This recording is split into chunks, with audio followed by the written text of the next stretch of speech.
नमस्कार दोस्तों, कैसे आप सब। आशा करता हूं आप सभी सुखी व स्वस्थ होंगे।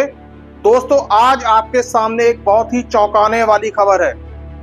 दोस्तों, वो खबर ये है कि देश की वित्त मंत्री निर्मला सीतारमण के खिलाफ एफआईआर दर्ज करने के आदेश दे दिए गए हैं। दोस्तों, खाली निर्मला सीतारमण के खिलाफ नहीं, भारतीय जनता पार्टी के अध्यक्ष जेपी नड्डा और बीजेपी के कई नेताओं के खिलाफ बेंगलुरु की एक कोर्ट ने एफआईआर दर्ज करने के आदेश दे दिए। दोस्तों आइए जानते हैं कि मामला है क्या। दोस्तों, बेंगलुरु के जनाधिकार संघर्ष परिषद के सह संस्थापक आदर्श अय्यर की कंप्लेंट के ऊपर ये एफआईआर दर्ज हुई है। दोस्तों और ये एफआईआर चुनावी बॉन्ड को लेकर है, इलेक्टोरल बॉन्ड जिसे कहा जाता है। दोस्तों आपको याद ही होगा कि चुनावी बॉन्ड का मामला 2024 के लोकसभा चुनावों से पहले बहुत ही गरमाया रहा। दोस्तों, इनफैक्ट सुप्रीम कोर्ट ने चुनावी बॉन्ड को रद्द ही कर दिया गया। तो अब आप ये सोचेंगे कि चुनावी बॉन्ड को लेकर बेंगलुरु की एक विशेष अदालत ने एफआईआर करने के आदेश कैसे दे दिए। दोस्तों चुनावी बॉन्ड को रद्द 2023 में ऑनरेबल सुप्रीम कोर्ट द्वारा किया गया, जबकि ये मामला 2019 का है। दोस्तों मामला कुछ यूं है कि जनाधिकार संघर्ष परिषद के सह संस्थापक आदर्श अय्यर ने ये अपनी शिकायत में जो उन्होंने 2019 में दी थी, ये इल्जाम लगाया था तो अनिल अग्रवाल की फर्म से 230 करोड़ रुपए और अरविंदो फार्मेसी की फर्म से 49 करोड़ रुपए चुनावी चंदे के रूप में डरा धमकाकर वसूले गए।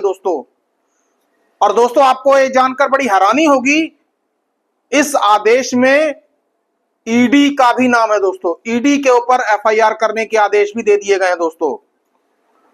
दोस्तों इलेक्टोरल बॉन्ड का मामला तो पहले भी बहुत बड़ा था। दोस्तों और माननीय सुप्रीम कोर्ट ने इस पर स्वतः संज्ञान लेते हुए स्टेट बैंक ऑफ इंडिया की किस तरह से खिंचाई की थी, ये तो सभी जानते ही हैं। दोस्तों स्टेट बैंक ऑफ इंडिया ने माननीय सुप्रीम कोर्ट में डाटा देने के लिए बड़ी टालमटोल की, लेकिन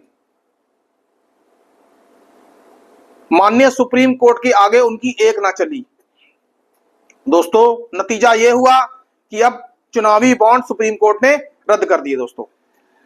खैर दोस्तों, ये तो माननीय सुप्रीम कोर्ट की बात थी, लेकिन सबसे बड़ी बात यह है दोस्तों कि देश के वित्त मंत्री के ऊपर और भारतीय जनता पार्टी के अध्यक्ष और बीजेपी के बड़े बड़े नेताओं और ईडी के ऊपर एक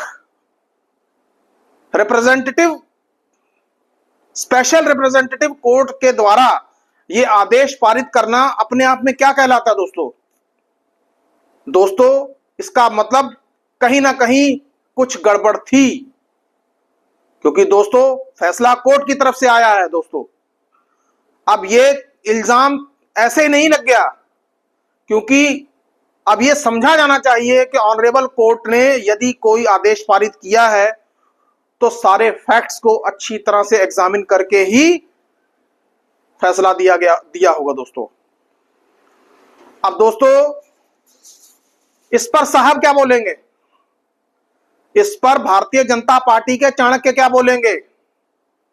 दोस्तों ये बहुत ही खेदजनक और शर्मनाक बात है कि देश की वित्त मंत्री के ऊपर एफआईआर। दोस्तों इससे सरकार की साख को तो बट्टा लगेगा ही, लेकिन जिस तरह से चुनावी बॉन्ड का मामला पहले गरमाया था, क्या यह मामला फिर से गरमाएगा? क्योंकि बेंगलुरु की विशेष अदालत ने जिस तरह से एफआईआर के आदेश दिए हैं दोस्तों, इस खबर से भारतीय जनता पार्टी में हलचल मचनी तय है। और दोस्तों सबसे बड़ी बात यह भी है कि इस खबर को किसी भी गोदी मीडिया चैनल ने नहीं दिखाया। भाई क्यों दिखाएंगे? क्योंकि उन्हें तो सरकार की चाटुकारिता करनी है, लोगों तक सही बात कैसे पहुंचाई जाएगी दोस्तों? गोदी मीडिया तो ऐसी खबरों को दबाने में लगी रहती है दोस्तों। ये बहुत ही खेदजनक और शर्मनाक बात है दोस्तों।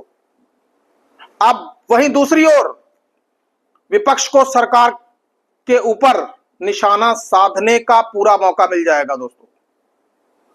विपक्ष इस मौके को बिल्कुल भी नहीं छोड़ेगा दोस्तों। एक तो पहले ही माधवीपुरी बुच का मामला, अडानी अंबानी के मामले जो राहुल गांधी लगातार अपने भाषणों में उठाते रहे हैं दोस्तों, अब इस तरीके का यह मामला जो सामने आया है दोस्तों, अब इस मामले के ऊपर अब देखना यह होगा कि कांग्रेस समेत अनेक विपक्षी दल कैसे रिएक्ट करते हैं दोस्तों। ये अपने आप में बहुत ही बड़ा मामला है कि कोर्ट के द्वारा एफआईआर दर्ज कर देना।